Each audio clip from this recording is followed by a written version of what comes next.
নমস্কার, গ্রামীণ কৃষি শিল্প সমাচার পেজে আজ বিশেষ প্রতিবেদন। মথুরাপুর সাংগঠনিক জেলার সম্পাদক কৌশিক দাস মুখোমুখি হয়েছে।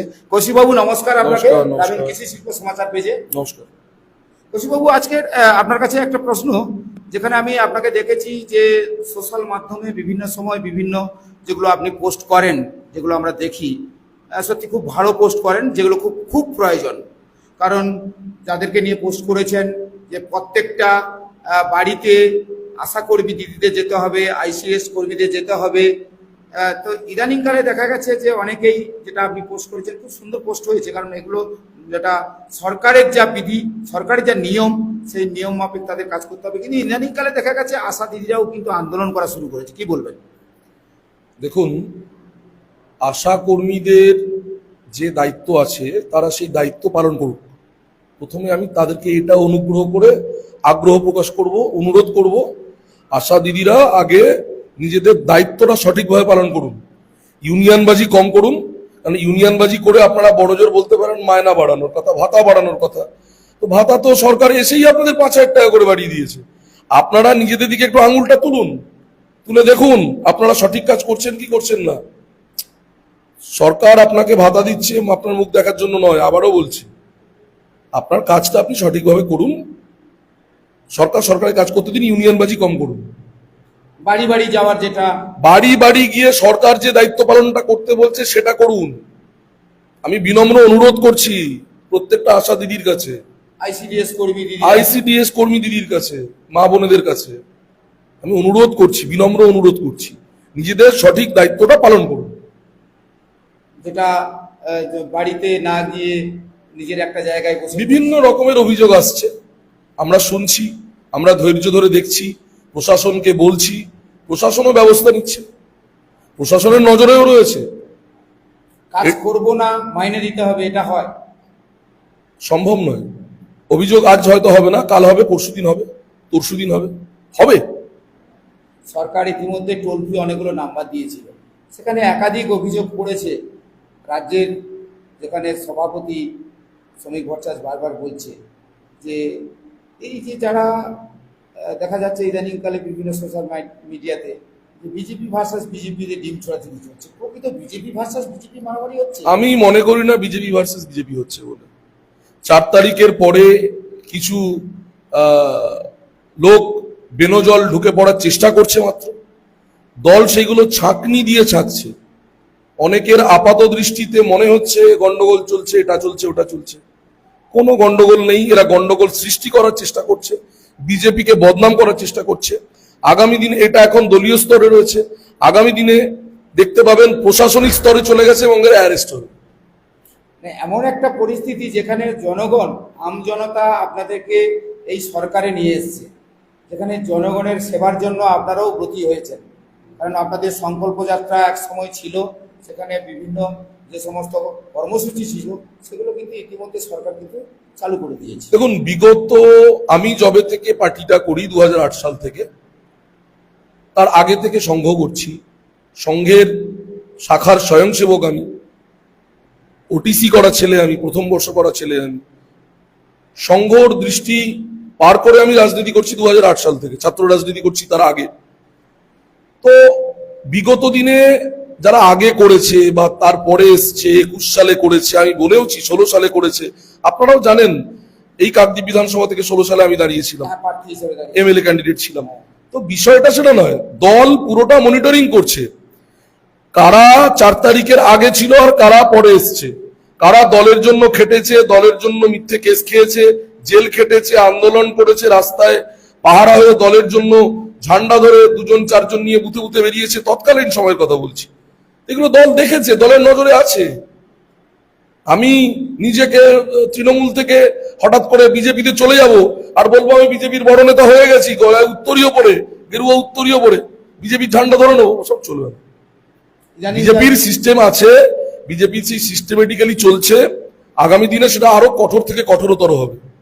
ইদানিংকালে দেখা গেছে যে বর্ধমানের একটা জায়গাতে তৃণমূল নেতাকে প্রেসার দেওয়া হয়েছিল, সে আত্মহত্যাও করেছে, সেটা নিয়েও একটা বড় আন্দোলন চলছে। আইনের পথে চলবে। যদি আইন মনে করে থাকে বিজেপি নেতা দোষী, আইন আইনের পথে চলবে। ইতিমধ্যে মুখ্যমন্ত্রী 1 বছর সময় চেয়ে নিয়েছে সবার কাছে, যে 1টা বছর সময় দিন আমাকে। একটু সময় তো লাগবেই, এটা তো বাস্তব কথা। আপনি 34 বছরের বাম অপশাসন, 15 বছরের তৃণমূলী অপশাসন, হারমাদদের অত্যাচার রেকটিফিকেশন করতে যদি মাননীয় মুখ্যমন্ত্রী 1টা বছর সময় চেয়ে থাকেন, আমি বলবো উনি অনেক কম সময় চেয়েছেন। কেন 1 বছর? ওনার মতো প্রণম্য মানুষ, উনি অনেক কম সময় চেয়েছেন। আপনি দেখুন, যবে থেকে উনি মুখ্যমন্ত্রী হয়েছেন পশ্চিমবঙ্গে, এই 4 তারিখের পরে, তো দেখুন না, তারপর থেকে একে এক 4-6 করছে, একে একে 4-6 হচ্ছে, প্রকল্পের পর প্রকল্প ঘোষণা হচ্ছে, প্রকল্পের পর প্রকল্প ঘোষণা হচ্ছে, কিন্তু এগুলো কাজ শুরু হয়ে গেছে। আপনি দেখুন না, মুড়িগঙ্গা থেকে যে ইয়েটা নদীর মানে আমাদের ব্রিজের কাজ, মমতা ব্যানার্জির আমলে শুরুই হয়নি, সয়েল টেস্ট হয়ে পড়েছিল, এটা খুব তার এটা গুরুত্ব। সেই কাজ শুরু হয়ে এগিয়ে গিয়েছে। আপনারা দেখান, আপনাদের মাধ্যম দিয়েই আমরা দেখছি কাজ কতটা এগিয়ে গিয়েছে। জেঠির কাজ শুরু হয়েছে। সময় তো দিতে হবে। একদম এসে আমি বলবো আমি রাতারাতি আমূল পরিবর্তন করে দেবো, সম্ভব না, একটু সময় লাগে। না, সময় সেই সময়টুকু জনগণের কাছে আমি অনুরোধ করব আমাদেরকে দেওয়ার জন্য।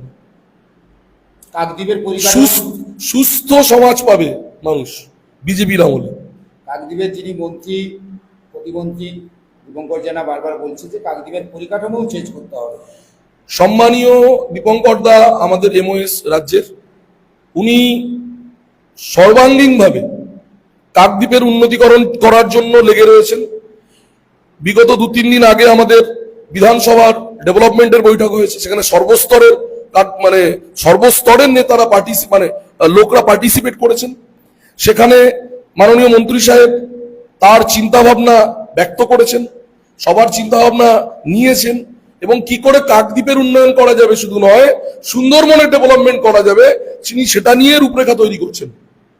উনি হতে পারেন কাকদ্বীপ বিধানসভার বিধায়ক, কিন্তু উনি পুরো সুন্দরবনের রূপায়ণ কিরকম করে করা যায়, সৌন্দর্যায়ন কি করে করা যায়, ম্যানগ্রোভ অরণ্যকে কি করে বাঁচানো যায়, সেচ ব্যবস্থা ঠিকঠাক চলে, তার জন্য উনি কাজ করছেন। সামনেই তো শরৎ উৎসব, ঢাকে কাঠি পড়েছে, তারপরে গঙ্গাসাগরের মেলা, প্রস্তুতি সবই শুরু হয়ে গেছে। গঙ্গাসাগরের মেলা হবে এবার ইন্টারন্যাশনাল মেলা, যেটা বিজেপির বরাবরের জন্য দাবি ছিল। ইন্টারন্যাশনাল মেলা করে দেখাবে বিজেপি গভর্নমেন্ট, এবং কোনো ত্রুটি ছাড়া, এটা আমার দৃঢ় বিশ্বাস। আর আপনি যেটা বলছেন শারদোৎসব, আমি বলি সেটা দুর্গাপূজা, মা দুর্গার পূজা, কোথাও কোনো অবস্ট্রাকশন হবে না। তৃণমূলের আমলে যে অবস্ট্রাকশন হয়েছে, বিজেপির আমলে কোথাও কোনো অবস্ট্রাকশন হবে না, হতে দেওয়া হবে না। তো ক্লাবে ক্লাবে যে অর্থ বরাদ্দ করতে তৎকালীন সরকার, সেটা সরকার দেখছে, সেটা সরকারি চিন্তা করছে, সেটা দল কোনো চিন্তা করছে না, সেটা সরকার চিন্তা করবে। উনি আমি কোনো মন্তব্য করবো না। তো এই মুহূর্তে যেহেতু এক সময় যে পুজোগুলো, গ্রামীণ পুজোগুলো, সরকার বলছে যে একেবারে গ্রামীণ যে সমস্ত পুজোগুলো যাদের সত্যি তাদের অর্থনৈতিক অবস্থা খুবই করুণ অবস্থা থাকে, তাদের কথা ভাববেন তিনি বলেছেন। তো সেক্ষেত্রে পুজো হোক, সবাই পুজোতে আনন্দ করুন। পুজো হবে, আনন্দ করবে, এবং প্রত্যেক জায়গায় দেখতে পাবেন বিশ্ব হিন্দু পরিষদ, হিন্দু জাগরণ মঞ্চ, সংঘের ছেলেরা, ভারত সেবাশ্রম সংঘের ছেলেরা, হিন্দু সুরক্ষা বাহিনীর ছেলেরা দাঁড়িয়ে থেকে আরো কিভাবে পরিকাঠামোগত সুন্দরভাবে উৎসবটা পালন করা যায়, দুর্গাপুজো পালন করা যায়, সেটার ব্যবস্থা করবে। তো এই যে সময়টা চলছে, কারণ এই সময় দেখা গেছে যে সরকার সমস্ত প্রকল্প যেগুলো করছে সেটা কার্যকরী করতে, আপনি যেমন বললেন যে 1 বছর উনি সময় চেয়েছেন, আরও হয়তো সময় লাগবে, কিন্তু দেখা গেছে সেক্ষেত্রে অনেকেই এটা সোশ্যাল মিডিয়া বা বিভিন্ন মাধ্যমে তারা বিরোধিতা করছে, বিভিন্ন রকম যেগুলো করছে, এই যে প্ল্যাটফর্মটা, এই প্ল্যাটফর্মটা বড় কঠিন জায়গায় পৌঁছচ্ছে। দেখুন, বিষয়টা হচ্ছে ককরোচদের কাজ ককরোচটা কোনোদিন করতে পারে না। ককরোচদেরকে কালো হিট দিয়ে মারার, কালো হিট আমরা দেখবেন বাজারে খুঁজে এখন পাবেন না, আমরা কালো হিট কিনে নিয়েছি, অসুবিধা কিছু নেই। যারা বিঘ্ন ঘটানোর চেষ্টা করবে সোনার বাংলা গড়তে, সোনার বাংলা গড়ার জন্য যারা আমরা লড়ছি, আমরা তৈরি আছি, যারা বিঘ্ন ঘটাবে তাদেরকে ব্যবস্থা করে দেওয়ার জন্য। আপনার মাধ্যম দিয়ে বলে দিলাম। আপনার নাম? কৌশিক দাস, মথুরাপুর সাংগঠনিক জেলা বিজেপির সম্পাদক। আপনারা দর্শক যারা দেখছেন বুঝতেই পারলেন, আমি কৌশিক বাবুর সঙ্গে কথা বললাম। কৌশিক বাবুর কথা অনুযায়ী রাজ্যের যে সমস্ত পদাধিকার বলে যারা দায়িত্বে রয়েছেন তারাও কিন্তু পরিষ্কার একটা কথা বলছেন যে আগামী দিনে যে সমস্ত কর্মসূচি রয়েছে এবং সাধারণ মানুষের সঙ্গে যোগাযোগে যে ব্যবস্থা, সংকল্প যাত্রায় যা কথা দেওয়া হয়েছিল সেগুলো কার্যকরী করতে গেলে যথেষ্ট সময় লাগবে। কিন্তু যারা দর্শক, আমরা দেখি অনেক সময় সোশ্যাল মিডিয়াম বা এই সমাজ মাধ্যম, সংবাদ মাধ্যম অনেক সময় কমেন্টে বিভিন্ন রকম বলা হয়, কিন্তু বাস্তবে কার্যকরী করতে গেলে সত্যি তো সময় লাগে। আপনি একদিনে সবকিছু করতে পারবেন আমার মনে হয় না। আর আমরা হয়তো এই খবরগুলো সম্প্রচার করি, এগুলো দেখাই আপনাদের কাছে, প্রতিবেদনগুলো আপনারা বিভিন্ন সময় দেখেছি সংবাদ মাধ্যমের কণ্ঠরোধ করতে চান, সেখানে আপনারাই বলেন বিজেপির দালালি করছে বা অমুকের এই করছে।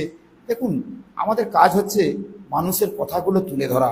আজকের আমরা সেই সুযোগ পেয়েছিলাম মাননীয় কৌশিকবাবুর কাছে এসে তেনার কাছ থেকে তেনার মূল্যবান বক্তব্যগুলো আপনার কাছে তুলে ধরলাম। কেমন লাগলো লাইক কমেন্ট শেয়ার করে অবশ্যই আপনারা জানাবেন। আর গ্রামীণ কৃষি শিল্প সমাচার পেজ বরাবরই এইভাবেই খবরগুলো তুলে ধরে। সবাই ভালো থাকবেন, নমস্কার।